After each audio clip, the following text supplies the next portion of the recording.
ma ahan magaalada New York, ma ahan magaalada Paris, mana ahan dalhida cusub ee Hindiya.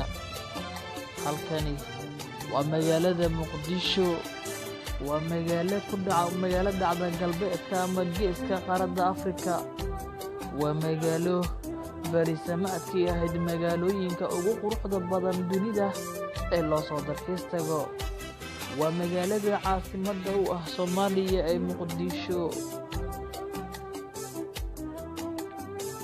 dareenka iyo xusuusta aad gelayso marka aad daawanayso magaalada Muqdisho iyo marka aad hadirtan aragto sida ay tahay, damiirka ayaan ku ogolayn in aad sii daawato magaaladan quruxda badan. magaaladan dadkeedu yihiin kuwa naxariis, qalbi furnaan, daacadnimo intaba caado ka dhigtay.